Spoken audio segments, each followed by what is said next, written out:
복 있는 사람이 되기 위해 우리는 어떻게 해야 될까? 말씀을 통해서 또 함께 깊은 교제하며 은혜를 나누기를 원합니다. 사람이 좋은 말을 하면 행복하잖아요. 어저께 잠자리에 들면서 사모랑 이런저런 이야기를 했습니다.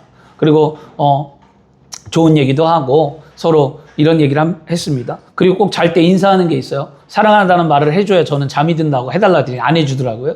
그래서 내가 먼저 하라 해서 먼저 해주고 그리고 이제 잠들려고 하는데 이렇게 얘기했어요. 뒤에서 갑자기 참 착해 이래요. 착하다는 말을 해요. 그래서 제가 누가?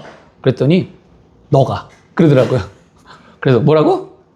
그랬더니 다시 한번 얘기해봐. 뭐라 그런 거야? 그러니까 누가 착하다는 거야? 그랬더니 너가? 내가 착하다는 거예요. 그래서 제가 한참 웃었는데 아니 나는 착하다고 혼자 중얼거리래. 아이들이 착하다 누가 착하다는데 제가 착하다는 거였어요. 그래서 제가 고맙다 그랬어요. 나를 착하게 보는구나. 고마워 그랬더니 변화된 모습이 좋다는 거였어요. 그러니까 조금씩 더 나아진 모습을 보였다라는 거죠. 그러니까 믿음은 제가 여러분에게 잘났다고 말하는 건 아니고 믿음은 뭐냐? 인정받으라는 거예요. 가족에게 인정받을까지 오래 걸려요. 저도 오래 걸렸어요. 제가 무슨 아내한테 그 얘기를 듣기가 처음부터 그랬겠냐고요. 결혼하시고 지금 이제 30년 살아가면서 지금 이제 그런 이야기를 듣고 아내의 마음이 바뀌고 편안해져 가는데 여러분들이 아직도 부족한 모습이 있으니까 남편이 나를 인정하지 못하고 아내가 나를 인정하지 못하고 아직도 나에게 부족한 모습이 있으니까 자녀들이 인정하지 않는 거예요. 그러면 주님께 물으세요. 주님, 내가 무엇이 부족합니까? 하나님, 왜 내가 아직도 부족하기에 하나님 보시기에 아름답지 못한 모습이 무엇이기에 남편이 나를 인정하지 않나요? 아내가 왜 나를 인정하지 않나요? 하나님 아시잖아요. 내가 얼마나 가족을 위해 기도하며 믿음의 삶을 살고자 여기까지 왔는데 왜 가족들은 나를 인정하지 않을까요? 라고 물을 때 하나님이 말씀하십니다. 이게 교제예요, 여러분. 그런 은혜의 삶의 교제가 없다면, 한 번도 경험하지 못했다면 아직도 우리의 신앙은 어린아이 같은 신앙이라는 거예요. 하나님이 인격자입니다. 주님을 만나는 오늘 귀하고 복된 삶이 뒤할 줄 믿습니다. 오늘 복 있는 사람이 무엇라고 말합니까? 세상과 다른 것을 예수님은 팔복을 말하잖아요. 세상은 복 있는 게 뭐죠? 명예나 권력이나 돈이나 자신이 누리는 것을 행복이라고 말하지만 예수님은 전혀 다른 말이에요. 심령이 가난한 자가 복이 있대요.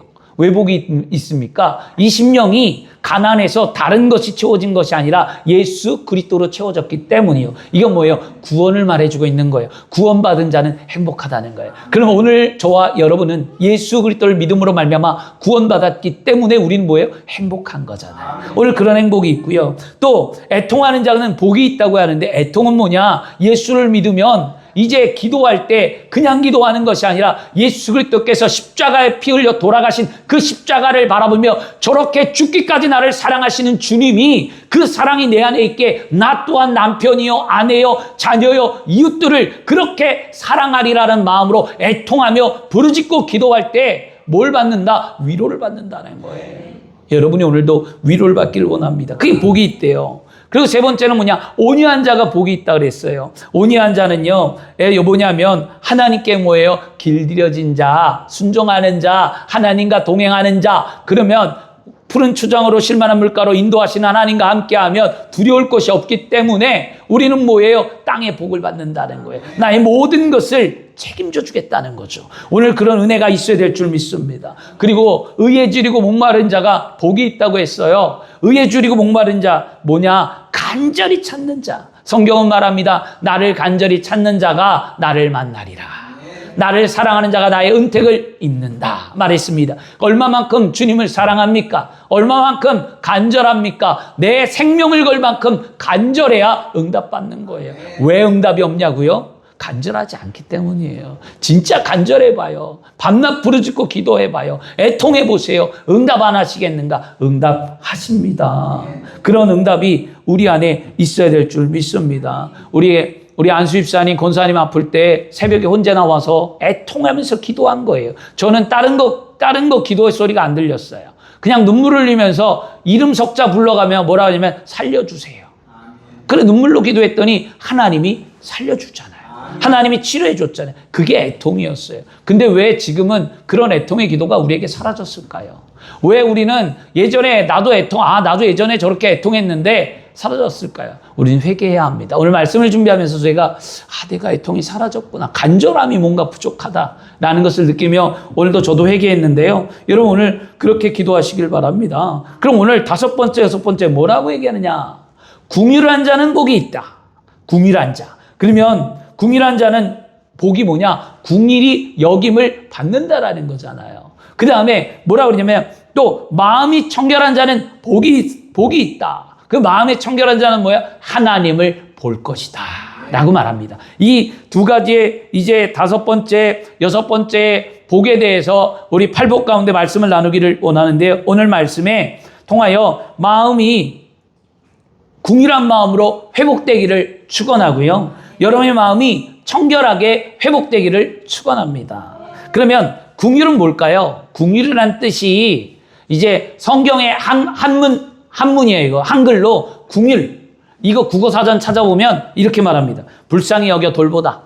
그 다음에 불쌍히 여기고 자비를 베풀다. 그 다음에 사랑하는 마음으로 불쌍히 여기다. 이게 궁휼이에요. 불쌍한 마음이 궁휼이라면 그러면 이제 한글이 아닌 성경의 원어에는 어떤 뜻을 갖고 있냐는 거예요. 원어는 뜻이 조금 더 깊다고 그랬잖아요. 원어의 뜻은요. 이렇게 말합니다. 궁휼에 대해서 헬라어에 뭐냐면 엘레오스라는 말인데 이거는 사랑도 있고 자비도 있고 불쌍히 여기는 마음도 있어요. 그런데 이 안에 3가지의 뜻으로 압축된다라는 거예요. 그냥 사랑, 그냥 자비, 그냥 불쌍함이 아니라 3가지가 뭐냐? 3가지로 남겨져 있는데요. 이렇게 단순한 감정이 아니라 그 안에 행동할 수 있는 믿음을 갖고 있으라고 말해주고 있는데요. 궁휼은 감정이 아니라는 거였어요. 그래서 안 된다, 불쌍하다가 아니라 궁휼은 상대의 마음속으로 들어가는 거예요. 들어가는 거. 그래서 상대의 눈을 보고 상대의 마음을 느끼고 실제로 그 사랑을 행동으로 나타내는 게 궁휼이라는 거죠. 그래서 궁휼은 행동하는 사랑이라는 거예요. 왜 행동하는 사랑일까요? 궁휼은 예수님께서 우리를 궁휼히 여기셔서 행동이 뭐예요? 십자가에 못 박혀 돌아가심으로 우리의 죄를 용서해 주시는 행동의 사랑을 보였잖아요. 이게 궁휼이었어요. 요즘 삶 속에서 우린 저마다 지쳐갑니다. 안 지친 사람이 없죠. 왜? 비교당하니까 지치죠. 어떤 가정은 꼭 남의 남편하고 자기 남편하고 비교하고 어떤 가정은 남의 자녀하고 자기 자녀하고 비교하고 그리고 학교나 어디나 꼭 비교의 대상이 있어요. 마찬가지로 성도들도 담임 목사 비교해요. 어떤 교회 목사님이 이렇다, 우리 교회 목사님이 이렇다 비교하지요. 그리고 주의 종들도 비교해요. 어떤 교회 성도는 이렇다, 우리 교회 성도는 이렇다 다 비교합니다. 그리고 우리는 때로는 살면서 무시당하고 외면당하고 상처 입을 때가 얼마나 많습니까? 그리고 경쟁사회를 살아감에 있어서 뭔가 조금만 안 하면 뒤처진 것 같고 집이 없으면 불안하고 노후가 준비가 안 돼 있으면 미래가 불안하고 뭔가 남들보다 한 걸음 더 나아가 준비해야 되고 자녀들에게 재산을 물려줘야 되고 뭔가 이 경쟁사회 속에서 앞서가야 된다는 것. 그러다 보니까 점점점 내 안에는 뭐가 쌓여갑니까? 상처와 아픔이 쌓여가죠. 그런데도 불구하고 우리는 버팁니다. 세상은 그냥 버텨요. 근데 우리는 믿음으로 말미암아 버팁니다. 이게 세상을 살아가는 거예요. 그런데 그렇게 살아가는 사람들이 점점 뭐하냐? 마음이 차가워진다는 거예요. 그래서 나도 힘든데 남들까지 돌볼 필요가 있을까? 이런 생각들을 한다는 거예요. 맞아요. 그런데 예수님 말씀합니다. 궁일이 여기는 자가 뭐 있다? 복이 있다. 궁일은 복이 있다. 한 전철에서 한 청년 자매가 울고 있었어요. 전철을 탔는데 막 서글프게 울었어요. 이 자매가. 사람들이 일끔일끔 보면서 그냥 지나갔어요. 자매가 울고 있는데 지나갑니다. 어디가 불편한가? 아니 왜 그럴까? 사람들이 생각만 하고 쳐다만 보고 이 자매의 우는 모습만 지켜보고 지나갑니다. 그러다 한 아주머니가 조용히 다가와 그 울고 있는 청년의 자매의 손을 붙잡고 괜찮아 라는 말을 했어요. 괜찮아. 이 한마디에 청년 청년 자매가 더 펑펑 울었습니다. 알고 봤더니 취업을 준비하기에 고시촌에서 열심히 노력해서 취업을 준비했는데 오늘 취업에 떨어졌어요. 그러니까 너무 마음이 무너졌던 거죠. 사람들은 거창한 말로 내가 내 마음을 이해한단다 라는 공감하기를 원하는데 그게 필요한 게 아니고요. 궁율은 거창한 능력이 아니에요. 궁율은 누군가의 아픔을 지나치지 않고 그 아픔을 함께하는 게 궁율인 거예요. 남편의 마음을 지나치지 마세요.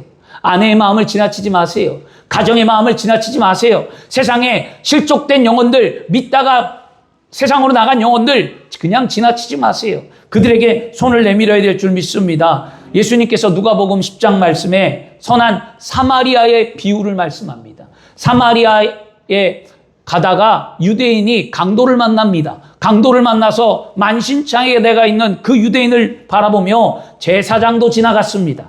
그리고 레위인도 그냥 지나갔습니다. 그런데 사마리아인은 달랐습니다. 그의 상처를 싸매주고 그를 자기의 짐승에 태워서 그를 주막에다가 데려다 놓고 주막 주인에게 말하기를 이 사람을 잘 돌봐주어라. 만약에 내가 돌아올 때 이 사람을 돌봐주는 금액이 들면 내가 갚아 주리라고 말했다라는 것입니다. 이것이 여러분 궁율이에요. 궁율은 말이 아니라 행동입니다. 주 안에 사랑하는 여러분, 믿음 안에서 복을 받기를 원한다면 궁율을 실천하는 삶이 되어야 할 줄 믿습니다. 우리가 믿음 안에서 궁율을 실천하며 삶을 살아가는 이유가 뭐냐는 거예요. 그러면 우리가 왜 해야 될까요? 꼭 해야 할까요? 말아야 할까요? 우리는 꼭 해야만 합니다. 왜 꼭 해야 하는가? 이유는 예수님이 우리에게 궁율을 베풀어 주셨기 때문이에요. 예수님의 궁율은 십자가에 피 흘린 궁율입니다. 예수님의 궁율은 십자가에 죽기까지 나를 사랑하시고 나를 구원하신 그 궁율과 자비였습니다. 여러분, 그래서 우리는 예수님의 궁율로 말미암아 새로운 삶을 살아가는 사람들이라는 것을 잊지 말아야만 합니다. 우리가 믿음으로 산다고 하면서 우리도 때로는 종종 넘어질 때가 있어요. 뭐냐? 믿음이 흔들릴 때도 있고요.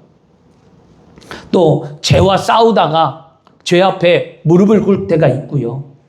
또 믿음을 지키고 삶을 살고 할 때 예배보다 세상이 더 좋아져서 세상으로 한 걸음 더 나갈 때가 있다는 거예요. 그런데 그럴 때 예수님은 우리를 포기하지 않으신다는 겁니다.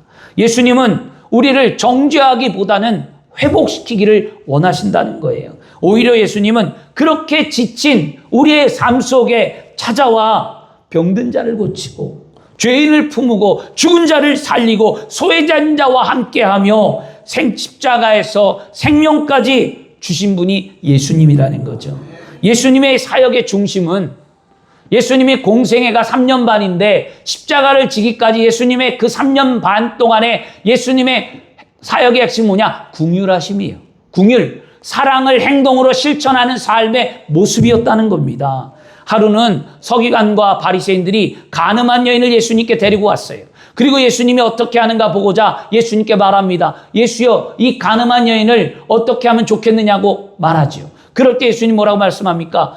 죄 없는 자가 돌을 들어 이 여인을 치라고 말합니다. 그럴 때 사람들은 그 말을 듣자 자신들이 들고 있던 돌을 하나하나씩 내려놓고 주위에 아무도 없이 그 여인과 예수님만이 남았습니다. 그때 예수님이 말씀합니다. 여인에게 뭐라는 여인이여 다시는 이와 같은 죄를 짓지 말라고 말하며 그 여인을 위로해 주었다는 거예요. 예수님은 정죄보다 궁율을 선택하셨다면 우리도 오늘 복 있는 사람이 된다면 정죄보다 궁율을 선택해야만 합니다. 주 안에 사랑하는 여러분, 우리 손에도 돌이 들려 있어요. 어떤 돌입니까? 가정 안에서 남편과 아내 사이에, 부모와 자녀 사이에 정죄의 돌이 들려 있다는 거였어요. 여러분, 교회 안에서 성도와 성도끼리, 주의 종과 성도끼리 정죄의 돌이 들려 있습니다.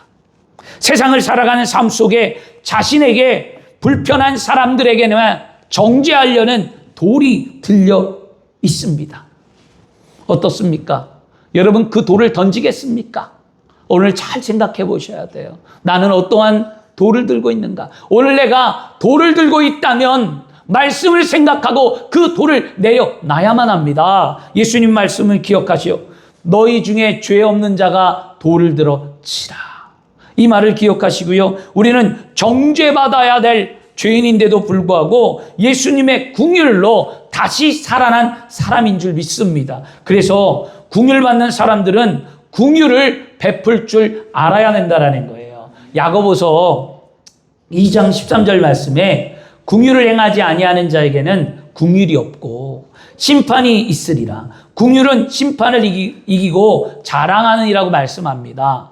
남에게 긍휼을 베풀지 않고 혹독히 남을 정죄하고 심판하는 자들은요, 자신이 긍휼이 필요할 때 그 긍휼을 받지 못한다라고 성경은 말씀합니다. 그러므로 여러분, 긍휼을 베푸는 삶이 되어야 합니다. 사랑을 실천하는 긍휼, 그 삶은 우리가 복 있는 삶을 살아가는 증거인 줄 믿습니다. 믿음이 있는 사람에게 진정한 행복은 긍휼을 베풀 때 분명히 우리의 삶에 나타나는 줄 믿습니다. 예수님께서요, 팔복을 말씀하실 때 분명히 긍휼히 여기는 자는 뭐가 있다? 복이 있나니 그들이 긍휼히 여김을 받을 것이라고 말씀했습니다. 그러므로 말씀에 순종하며 삶에 긍휼을 베푸며 살아가기를 축원합니다.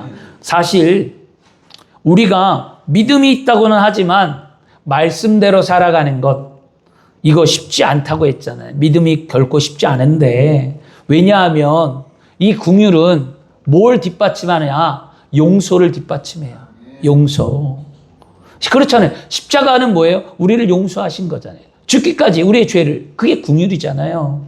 그러면 여러분, 상처받은 기억은 사실 오래 남아요. 누군가에게 상처받아 보세요. 얼마나 아플까요? 세상에 인간과의 삶에서 상처받고, 가정에서 부모에게 상처받고, 또 교회 공동체 안에서 서로 상처받으면 그 상처는 깊어요. 또 요즘 청년들은요, 젊은이들은 어떤 상처가 깊습니까? 연애하다가 차였을 때, 헤어졌을 때, 이 사랑을 했다가 끝나면 그 상처가 몹시 깊잖아요. 상처는 우리의 마음을 점점점 공허하게 만들고 딱딱하게 만들고 용서할 수 없게끔 상처는 우리를 강팍하게 만들어 버립니다. 주 안에 사랑하는 여러분, 용서는 감정이 아니라 믿음의 결단이에요.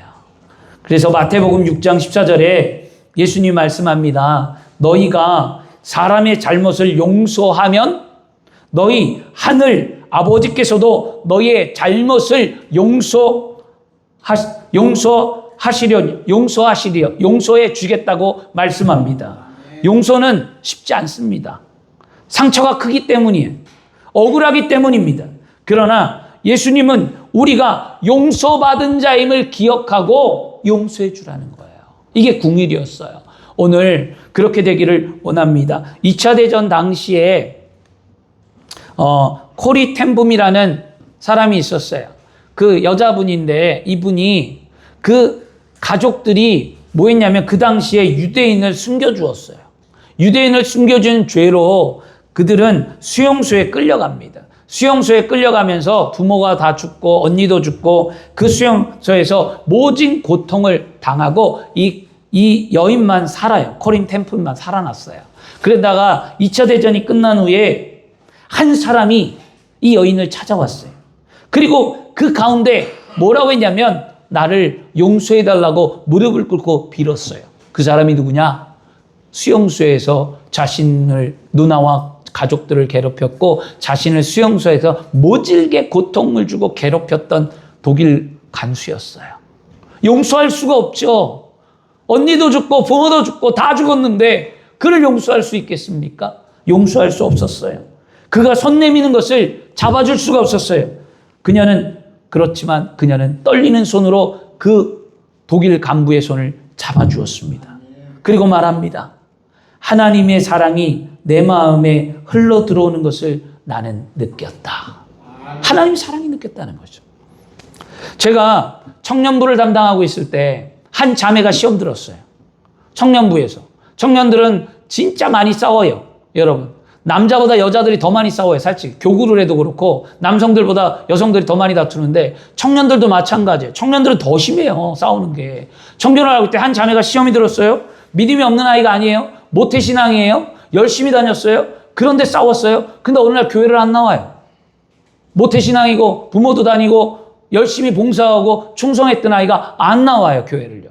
그래서 제가 기다렸어요. 그러다가 그냥 기도만 하고 그 아이가 나오기를 기다렸어요. 그런데 어느 날 갑자기 그 아이가 교회에 나왔어요. 그러더니 목사님 상담이 있어요. 그러고 저를 찾아왔어요. 그래서 저에게 찾아와서 자초지정을 얘기하는데 이런 얘기를 합니다. 저는 목사님, 저는요 너무너무 싫어서 교회를 나가고 싶지 않고 옮기려고 했어요. 그리고 그냥 집에서 성경 보고 믿음이 있으니까 예배하고 그런데요. 제 마음 가운데 제가 성경을 읽고 묵상하는데 갑자기 이런 마음이 들었어요. 딸아, 내가 너를 얼마나 참아주었는지 기억하니? 목사님, 제 마음에 하나님의 음성이 들렸는데 그 음성이 하나님이 나를 얼마나 참아줬는지 아냐는 말이었어요. 그러면서 뒤에 이야기는 그런데 너는 왜 참지 못하고 용서하지 못하냐고 말씀하셨어요.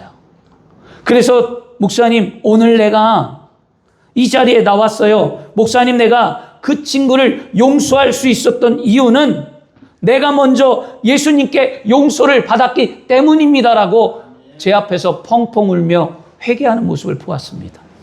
여러분, 이게 신앙이에요. 주 안에 사랑하는 여러분, 우리 믿는 자에게 긍휼은 감정이 아니라 뭡니까? 바로 결단이라는 것을 기억해야만 합니다. 긍휼은 이렇게 해야지라고 감정적으로 어떻게 해야지 하는 것이 아니라 긍휼은 실천하는 거예요. 긍휼은 결단하고 그것을 만들어내는 거예요. 오늘 용서하지 못한 자가 누굽니까? 누구를 이해 못합니까? 누구를 품지 못합니까? 누구에게 긍휼을 베풀지 못하고 지금 삶을 살아가고 계십니까? 무엇이 나를 짓누르고 있습니까? 그것을 오늘 내려놔야 여러분의 삶이 은혜가 임하는 줄 믿습니다. 오늘 마음이, 그리고 6번째는요, 이제 마음이 청결한 자는 복이 있다고 했는데, 여러분, 하나님은 우리의 마음을 보신다는 거예요. 청결한다는 말은 카다로스인데요. 아까 3가지 의미가 이걸 얘기한 건데 긍휼로 잘못 얘기했어요. 오늘 이 청결은 3가지가 있어요. 뜻이 3가지가 뭐가 있냐면 깨끗한 상태. 이걸 청결이에요. 단순히 깨끗한 거 청결하다고 말하죠. 그 다음에 청결은 뭐냐? 불순물이 하나도 없는 거. 이게 청결이 돼요. 불순물이 없다는 거. 또 3번째는 청결은 뭐냐? 섞이지 않은 순수한 상태. 섞이지 않는 거예요. 그래서 우리는 세상과 동화되지 말라고 하잖아요. 세상과 섞이지 말라고 하잖아요. 그거를 청결한데 그 청결한 삶이 거룩한 삶이라는 것을 기억해야만 합니다. 그래서 우리는 뭐죠? 믿음에 대해서 우리 말하잖아요. 믿음의 정직을 갖고 믿음의 정직으로 성실하게 살고 그 성식으로 거룩의 열매를 맺으라고 말씀드렸죠. 바로 이 거룩의 열매가 바로 청결함이에요. 세상과 섞이지 않는 거예요. 오늘 오늘 청결한 자가 하나님을 본다라는 거예요. 마음이 깨끗해야 하나님을 볼 수 있다는 거예요. 오늘 저와 여러분이 다 하나님을 보기를 원합니다. 우리가 살아가는 이 시대는요, 사실 우리의 마음을 더럽게 만드는 것이 얼마나 많은지 모릅니다. 마음이 청결한 삶을 살려고 노력해도 유혹의 손길은 늘 우리 곁에 도사린다는 거죠. 그래서 돈 때문에 불안하고 성공에 대한 집착 때문에 우리의 마음이 무너지고 누군가에게 인정받고 싶은 인정 욕구 때문에 여러분 삶이 고통스럽고 때로는요, 음란 청년들이나 다음 세대들은 바로 이런 거죠. 음란한 콘텐츠 때문에 하염없이 그들이 죄악 가운데 무너지고 그리고 끝없는 비교의식 때문에 우리의 삶이 비참해지고 그 다음에 여러분 요즘 뭐가 힘듭니까? 여러분이 자녀들이 뭐가 힘들어할까요? SNS 중독. SNS의 중독 그것 때문에 병 들어가고 있잖아요. 여러분. 이런 것들이 우리가 청결하지 못하도록 하나님께 나아가지 못하도록 하나님 앞에 그렇게 있는 거였어요. 저희 큰아들은 솔직히 왜 지금 마음이 청결하지 않냐고 힘드냐면 게임 중독에 빠지셨기 때문이에요. 게임을 중독 수준이에요. 거의. 안 끊으라 그래도. 회사 다니고 게임하고. 근데 이게 지금 젊은이들의 문제인데 문제는 뭐냐? 게임 때문에 주의를 못 지키잖아요. 게임을 해. 나 요 정도만 하고 자고 내일 아침에 일어나야지. 그러다가 게임하다가 시간이 오버하고 그러다가 잠들다가 게임한 것 때문에 못 일어나고 그러면 게임을 안 하고 자고 주일날 오면 되잖아요. 근데 그걸 못 하는 거예요. 이게 뭐예요? 마음이 병들었다는 거죠. 그것 때문에 늘 고민이에요, 제가. 요즘 젊은이들이 그게 고민이 빠진 거죠. 요즘 SNS 중독되고 SNS에 막 올리잖아요. 여러분, 재미난 거 하나 말씀드릴까요? 요즘 사진 찍을 때 사진이 내 얼굴 그대로 안 나오죠. 뭘 하죠? 필터라는 게 있어서 보정을 한단 말이에요, 사진을. 밝게도 하고, 얼굴 선도 깎기도 하고, 얼굴도 더 빛나 보이게 하고, 사진을 막 보정해요. 그래서 저도 가끔 SNS를 보다가, 누구 성도들 사진을 보거나, 아니면 옛날에 알았던 사람을 볼 때 깜짝깜짝 놀랄 때가 있어요. 이 사람이 이게 아닌데, 내가 분명히 아는데, 이렇게 나올 때가 있다는 거죠. 그래서 필터는 뭐예요? 피부를 좋게 만들고, 얼굴이 이쁘게 나오죠. 실제 모습과 너무 다른 게 필터의 기능을 갖고 있는 거예요, 사진에는요. 그런데 신앙도 그럴 수 있다는 거예요. 신앙은 뭐냐? 교회에서는 괜찮아 보이는데 혼자 있을 때, 아무도 없을 때, 여러분, 사람은 속여도 하나님은 속일 수 없고요. 하나님 우리의 중심을 본다는 거예요, 여러분. 겉으로는 거룩한 척 예배하고 하는데 악한 말을 하고 이러면 되겠냐고요, 여러분. 어떤 분도 그 얘기예요. 겉으로는 예배 잘 드리고 교회 신앙인인데 밖에 나가서는 막 쌍욕을 하고 육두문자를 쓰고 거칠고 이런 모습이 그리스도인의 모습이냐고요. 그러고 난 다음에 혼자 있을 때 그런다는 거죠. 이게 때로는 다듬어져야 되는 거거든요. 제가 다듬어지기 위해서 제가 뭘 결단했냐면 전 십자가를 차에 안 붙여요. 교회 이름도 안 붙여요. 왜? 제가 아직까지 덜 됐기 때문에, 인격이. 왜냐? 아이들은 붙이라고 그래요. 교회 이름 붙이고 십자가 붙이라고 그랬는데, 왜냐? 제가 한번 경험했기 때문이었어요. 십자가를 붙이고 하다가 교통사고 났는데, 교통사고 나서 싸움박질 하니까 대부분 뭐라 그러냐면 욕 쌍두묵자를 하면서 너 이 새끼 교회 다닌 놈이 그러냐는 거였어요. 성경책도 올려놓고 등에 죄에다가 십자가를 놓고 다니다가, 그러니 얼마나 창피하겠어요, 제가. 그래서 그때부터 떼어버렸어요. 그리고 내가 다듬어질 때까지, 내가 진짜 어떤 불의에 맞서도 화를 안 내고 내가 진짜 될 때까지 난 십자가를 차에 안 붙인다. 그리스도인이라고 내가 표명 안 하겠다. 이런 거였고요. 여러분, 교회차 이름 왜 안 붙인 줄 아세요? 교회차 붙이고 다니다가 신호 안 지키고 깜빡이 안 켜고 남들하고 싸움 붙이면 교회 욕먹어요, 이거. 그래서 안 하는 거예요. 왜냐? 우리 집 앞에 골목이 좁아요. 그런데 거기에 교회, 여기 송탄에 무슨 큰 교회라고 이름을 말할 수는 없지만, 교회를 운전하는데 그 골목길을 30km 미만으로 다니는 곳길을 50km 그냥 쌩쌩 달려요, 아침마다. 그럼 제가 짜증이 나는 거예요. 아침에 나올 때마다. 아니, 교회차를 갖고 왜 저렇다고 운전하지? 말해줄까? 그 교회에다 그냥 전화해서? 막 화가 나는 거예요. 교회차잖아요. 교회차 새벽 예배 때 늦으면 신호들 다 위반하고 막 다녀요, 새벽에. 평일날도 그렇고. 그러면 결국 뭐냐? 창피한 거예요. 싸움 난다는 거죠. 예전에 강릉에 있을 때도 그랬습니다. 강릉에 있을 때 목사님이 운전하셨어요. 담임 목사님이 운전하는데 카레이서 수준이었어요. 그런데 그러다가 싸움이 붙었어요. 근데 그 사람이 어디까지 따라왔냐? 강릉까지 따라왔어요. 삼척에서 시비가 붙었는데 강릉까지 쫓아와서 차 내리고 손가락질하고 욕하고 막 싸움이 났어요. 목사님이 성도들 다 탔지. 목사님 얼마나 창피하겠냐고요. 그 다음 이후부터 목사님 운전을 안 해. 다 교육자들 시켜. 운전대를 안 잡으셨어요. 왜 그럴까요? 그런 거예요, 바로. 교회차를 붙이면 인격이 우리가 덜 됐기 때문에 차라리 그럴 바에는 안 하는 게 나은 거예요. 만약에 여러분들이 십자가를 붙이고 성경책을 붙고 그리스도인이라고 표명하려면 여러분들이 거룩한 삶의 모습을 나타냈어요, 차라리. 그것 때문에 누구 시험 들게 하지 말라는 거였어요. 이게 더 아름다운 거예요. 그렇다고 해서 그게 거룩한 것처럼 보이냐? 보이지도 않아요, 거룩한 것처럼. 근데 사람들은 당당해. 막 그렇게 해요. 뒤에다가 스티커도 붙여놓고 뒤에다 모두 해놓고. 그러면 뭐 하냐고요. 물론 사람은 실수할 수 있어요. 그러나 그 실수가 반복되어지고 그 실수가 차라리 내가 부끄럽다면 안 하는 게 나은 거고요. 내가 그것을 함을 통해 내가 늘 나를 깨우쳐서 내가 조심스럽고 자꾸 변화된다면 하시면 됩니다. 근데 저는 아직까지 덜 돼서 안 붙여요, 차라리. 제가 이제 좀 마음에 이제 좀 붙일 때가 된 것 같아서 언제 붙일까 기도하면서 지금 한번 해야지 이제 붙여야 되겠다 이렇게 생각을 하고 있는데요. 여러분 그런 거였습니다. 하나님은요 마음이 정결하다는 것은 겉모습이 아니라 뭐예요? 중심이 하나님 앞에 순수한 상태를 말합니다. 성경도 말합니다. 하나님은 외모를 보지 않냐고 마음의 중심을 보시느니라. 성경 말씀하죠. 바리새인들은 예수님과의 말씀과 다르게 바리새인들은 어떻게 했냐? 손 씻는 의식, 그 다음에 정결규례, 그리고 형식적인 율법을 통해 자신들의 거룩함을 드러내는 사람들이 바리새인들이었어요. 그러나 예수님은 그들에게 뭐라고 얘기하냐? 더럽게 하는 것이 손이 아니라 마음이라고 말씀합니다. 더럽게 하는 것은 모든 악한 생각에서 나오는데 그 생각이 뭐냐? 바로 살인, 간음, 음란, 도둑질, 거짓 증거, 신성모독 이 모든 것들이 생각에서 나오는 거다. 이것이 인간을 더럽게 한다고 말합니다. 그러므로 우리는요 우리의 마음이 늘 우리의 생각이 무릇 지킬 만한 것보다 내 생각과 내 마음을 지키라. 생명의 근원이 이에서 남이라고 잠언서 4장 23절에 말씀한 것처럼 우리는 뭐 해야 될까요? 우리 마음과 생각이 말씀으로 주님의 은혜로 하나님의 영광으로 가득 차고 정결해지고 특별히 예수 그리스도의 보혈의 피로 여러분이 정결해지는 삶이 되어야 할 줄 믿습니다. 바로 이런 거였어요. 어떤 사람이 컵을 너무나 깨끗이 닦았어요. 그리고 깨끗이 닦고 반짝반짝 컵이 빛났습니다. 그런데 그 컵 안에 썩은 물을 담아 놓았어요.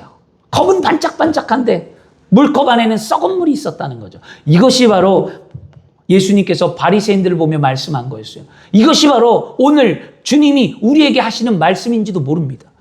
너 주의 종이냐? 너 장로냐? 너 권사냐? 너 안수집사냐? 너 교회 그렇게 오래 다녔냐? 그런데 너의 실상, 너의 속은 어떠하냐? 질문하면 뭐라고 대답하시겠냐고. 이런 게 주님과의 교제인데 오늘 그 음성을 듣고 변화되기를 원합니다. 그래서 여러분 주 안에 사는 여러분 청결하게 되는 것은 오직 예수 그리스도 한 분밖에 없습니다. 구약시대에 하나님께 제물을 드릴 때 깨끗하지 않은 것은 제물을 드리지 않았어요. 오늘 우리는 예수 그리스도로 말미암아 정결함으로 하나님 앞에 나올 수 있음에 감사하시길 바랍니다. 하나님은 정결한 예물을 받고 응답하셨듯 오늘 예수 그리스도의 보혈의 피로 정결함을 입은 우리가 예배할 때 하나님이 이곳에 임재하시고 우리 삶 가운데 역사하시는 줄 믿습니다. 예수님의 보혈로 우리가 정결함을 입고 변화받아 새 사람이 되었음을 오늘 고백하고 그런 인생을 살아 복된 삶을 살아가기를 그리스도 이름으로 축원합니다. 우리의 마음은 예수님만이 깨끗하게 하실 수 있습니다. 사람은 스스로 마음을 깨끗하게 할 수 없습니다. 열심히 산다고 해결되지 않습니다. 착하게 산다고 해결되지 않습니다. 우리의 마음을 깨끗하게 하시는 분은 오직 예수 그리스도 한 분밖에 없습니다. 예수님의 십자가의 보혈이 우리의 죄를 씻어 주셨습니다. 이 세상에 태어날 때 마음이 정결한 사람은 한 사람도 없습니다. 베드로전서 2장 20절에 우리가 진리를 순종할 때 우리의 영혼이 깨끗하여진다고 말씀합니다. 사람이 하나님 앞에 스스로 의로울 수 없듯이 마음의 청결 또한 스스로 할 수 없으므로 진리의 말씀을 받아들이고 진리의 말씀을 믿고 순종하며 여러분의 삶이 깨끗해지기를 원합니다. 그러면 우리는 마음이 정결을 얻을 수 있는 것, 예수 그리스도의 보혈의 피라는 것을 하나의 예화로 말하면 이겁니다. 여러분 옷이 잉크가 번지면 그 잉크가 빨래한다고 내가 빨아야지 빤다고 해서 잉크가 번진 잉크가 사라집니까? 내 옷의 잉크는 사라지지 않아요. 그런데 이 잉크는 어디에다 가면 사라져요? 전문가에게 맡기면 잉크는 사라지고 깨끗한 옷이 되어져 나오듯이 여러분의 삶의 문제는 오직 그 문제를 해결하시는 예수 그리스도 주님 앞에 나와야만 문제의 삶이 해결받는 겁니다. 십자가를 바라보고 예배의 자리에 나와 저와 여러분들은 믿음으로 정결하게 될 수 있습니다. 십자가는 죄의 용서로 우리를 정결하게 함께 더불어 우리에게 구원의 능력이 됩니다. 하나님을 본대요. 정결한 자가 하나님을 본다 그러는데 하나님을 본다는 것은 뭐냐면 땅에서 천국을 이루는 것과 우리가 천국을 가는 거잖아요. 그래서 하나님을 보는 자들은 예수님을 의지하는 마음이 있는 자, 또 하나님의 말씀에 순종하는 마음이 있는 자가 정결함으로 하나님을 본다는 거예요. 그러면 우리 하나는 됐어요. 뭐죠? 예수를 믿고 하나님의 믿는 마음을 가졌으니까 우리는 첫 번째 청결함을 이루었습니다. 그러면 두 번째 청결함은 뭡니까? 말씀에 순종하는 마음을 갖겠다라는 거예요. 말씀에 순종하길 원해. 무엇을 결단할 건가? 오늘 마음에 손을 얹고 결단하셔야 될 줄 믿습니다. 그래서 오늘 정결한 자가 뭐예요? 하나님을 본대잖아요. 여러분, 이 본다는 것은요, 우리는 어떻게 하나님을 볼까요? 하나님이 눈에 보입니까? 하나님은 어떻게 생겼습니까? 하나님은 어디 계십니까? 아무도 몰라요. 그러나 하나님을 본다는 게 뭐냐면요, 우리가 바로 성령 충만함으로 하나님을 알아가는 거예요. 성령 충만한 자가 마음이 정결해서 하나님이 영이 내 안에 있으면 내가 성령 충만해서 기도하면 하나님을 경험하게 되고요. 말씀 가운데 하나님을 만나고 삶 가운데 하나님을 체험하게 됩니다. 누가? 정결한 자가 성령 충만하면 이렇게 하나님을 체험하듯이 오늘 이 시간, 이 예배 가운데에 여러분들이 다 내 마음에 예수 그리스도의 보혈의 피로 정결함을 얻고 하나님을 만나는 은혜가 임해야 될 줄 믿습니다. 그래서 그 하나님을 만나서 내 삶이 변화되지고 새로워져야 될 줄 믿습니다. 그래서 우리는 날마다 기도해야만 합니다. 주님, 내 마음을 깨끗하게 하여 주옵소서. 성령님, 나의 연약함을 도와 주옵소서. 우리가 우리 마음 가운데 미움을 씻어버려야만 합니다. 누가 밉습니까? 지금도 밉겠죠. 미운 사람이 존재하죠. 이거 씻어야 됩니다. 욕심이 있습니까? 여러분, 욕심이 잉태한 즉 죄를 낳고 죄가 장성한 즉 사망에 이른다고 성경은 말씀합니다. 욕심은 하나님 원하는 게 아니에요. 가지려고 하지 마세요. 너무 취하려고 하지 마세요. 그냥 주어진 삶에 감사하며 누리며 행복하게 삶을 살기를 축원합니다. 또 마음의 상처를 씻어야 돼요. 여러분, 뭐가 내 마음에 그렇게 상처가 되었어요? 부모 때문에? 아니면 남편 때문에? 물질 때문에? 나한테 사기친 사람 때문에? 아니면 나를 힘들게 한 사람 때문에? 아직도 그 상처가 내 안에 있고 내 먼 가슴 속에 자리하고 있다면 이거 끊어버려야 돼요. 이게 나를 힘들게 하는 거예요. 아픔을 끌어안고 살면 안 됩니다. 아픔은 지나간 거예요. 예수님을 바라보는 삶을 사는 것은 그 아픔 속에서 새로워지는 거예요. 오늘 그렇게 돼야만 합니다. 그리고 교만을 씻어버리세요. 교만이 뭡니까? 나는 다 알아. 정말 저 설교 다 들었어. 난 그리스도인이야. 난 몇 년 예수 믿었어. 난 말씀 많이 봐. 나는 봉사도 많이 해. 나 예수 믿는 세월이 얼만데 그 말씀을 이해를 못할까? 나는 다 알아. 목사님 오늘 또 똑같은 설교한다? 저 얘기 들었는데 이거 다 교만이에요. 말씀은, 성경은 6,000년의 세상의 연도로 보면 성경은 하나님의 연대로 보면 무한하지만 왜? 하루가 1,000년 같다고 했기 때문에 성경은 연도를 따질 수 없어요. 그러나 세상의 기준과 과학적인 연도로 따지면 성경은 약 6,000년의 역사를 갖고 있다고 말합니다. 그 6,000년의 역사 동안에 하나님의 말씀이 변했습니까? 변하지 않았잖아요. 그 변하지 않는 말씀을 또 읽고 또 읽고 또 읽으며 그들은 은혜를 받고 깨달으며 변화되고 하나님과 가까워졌습니다. 이것이 교만하지 않았기 때문이죠. 우리가 교만하면 예배를 통해 하나님을 알 수가 없어요.